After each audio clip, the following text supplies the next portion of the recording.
Hello friends, আজ আমি তোমাদেরকে নিরামিষ মোচার চপের রেসিপি বানিয়ে দেখাবো। প্রথমেই আমি এখানে একটু বড় সাইজের গোটা মোচা নিয়ে নিয়েছি।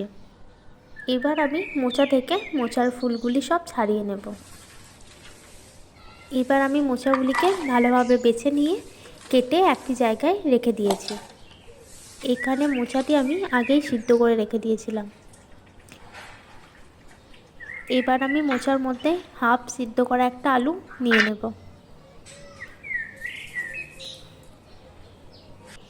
এবার আমি 1 চামচ মতো নুন দিয়ে দেব, 1 চামচ মতো হলুদ গুঁড়ো আর 1 চামচ মতো লঙ্কা গুঁড়ো দিয়ে দেব। এবার আমি হাফ চামচ মতো কালো জিরে দিয়ে দেব। আমি আগে থেকেই বাদাম আর কুসুম ভেজে রেখেছিলাম। এবার আমি এগুলোকে দিয়ে দেব।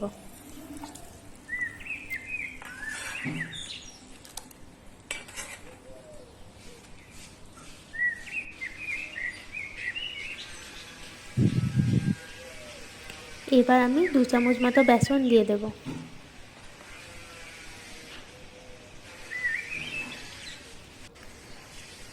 এবার আমি 1.5 চামচ মতো চালের গুঁড়ো দিয়ে দেব। চালের গুঁড়ো দিলে আমার মোচার চপটি খুব মচমচে হবে। এবার আমি সব উপকরণগুলি হাতের সাহায্যে চটকে চটকে ভালো করে মাখিয়ে নেব। এখানে আমি জল ব্যবহার করব না, মোচার যে জলটি আছে সেটা দিয়েই আমি পুরোটা ভালো করে মাখিয়ে নেব। দেখুন আমার মাখানো হয়ে গেছে। এবার আমি হাতের মধ্যে অল্প পরিমাণে কাঁচা বেসন নিয়ে মোচার পুরটি পরিমাণ মতো নিয়ে হাতের সাহায্যে গোল করে ভেজিটেবল চপের মতো শেপ দিয়ে নেব।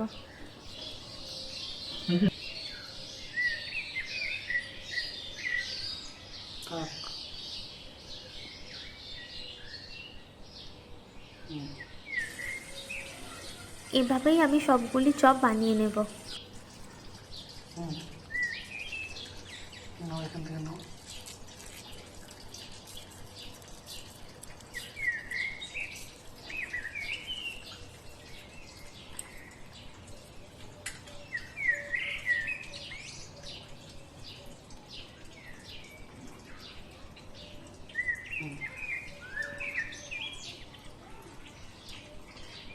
এবার সব ফটো হয়ে যাবে তখন আমরা আগে নিয়ে নিই। হাতে সম্পূর্ণ নাও একটু দেখাও।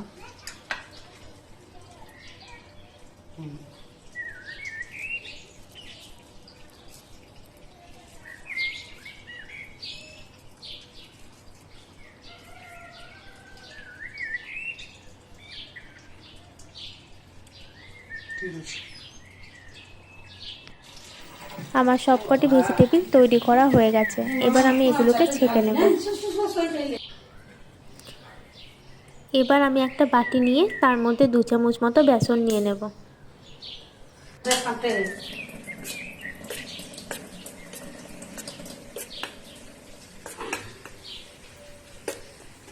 এবার আমি অল্প পরিমাণে বেসনের মধ্যে জল দিয়ে বেসনটি পাতলা করে গুলে নেব।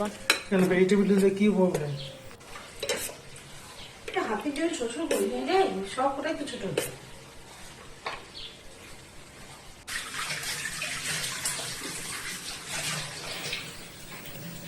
এবার আমি কয়েকটি টোস্ট নিয়ে টোস্টটিকে ভালো করে গুঁড়িয়ে নেব।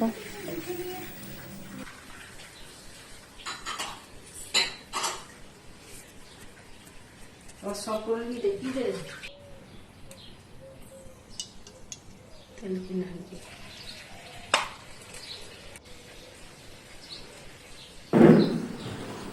এবার আমি ওই চপগুলো নিয়ে বেসনের গোলার মধ্যে ডুবিয়ে ভালো করে কোট করে নেব। আমার বেসনটি ভালো করে কোট করা হয়ে গেছে। এবার আমি টোস্ট গুঁড়োটি চপের গায়ে ভালো করে কোট করে নেব।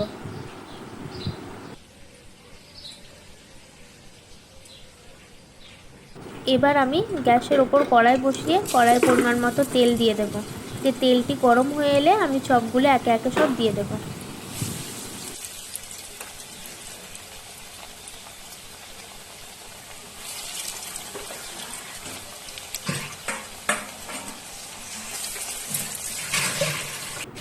এভাবেই আমি বেসন আর টোস্টগুলোর সাথে ভালো করে কোট করে একে একে সব ভেজে নেব।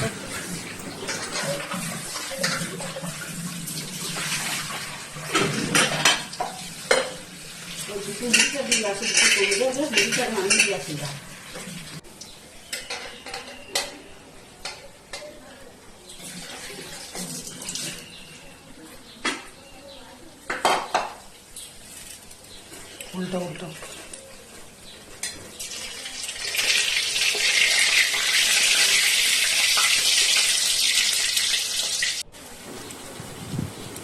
উল্টে পাল্টে ভালো করে লাল লাল করে ভেজে নেব।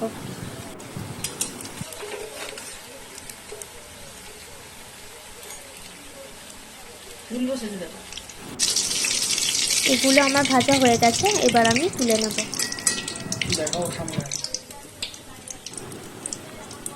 এই মোচার চপটি সন্ধ্যের টিফিনে খুব সুন্দর লাগবে খেতে। আমরাও খাচ্ছি। তোর কি করছে বিয়ে কাল করে এই মোচার চপটি যতটা মচমচে হয়েছে খেতেও কিন্তু ঠিক ততটাই সুস্বাদু হয়েছে। কি তরকারি হবে? কি তরকারি হবে? তরকারি কিছু করবি না? কি তরকারি বলো? শুধু আলু তরকারি আর সেটা তো এখানেই হবে, এটা না হলে হবে কি করে?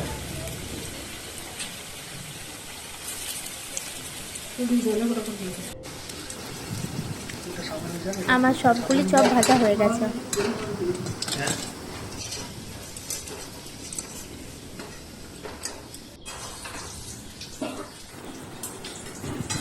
এখানে আমি মোচার চপগুলি টমেটো সসের সাথে পরিবেশন করেছি। এই টমেটো সসের রেসিপিটি আমি আগের দিন ভিডিও করেছিলাম। আমাদের চ্যানেলটি ভালো লাগলে লাইক কমেন্ট সাবস্ক্রাইব করে পাশে থাকবেন।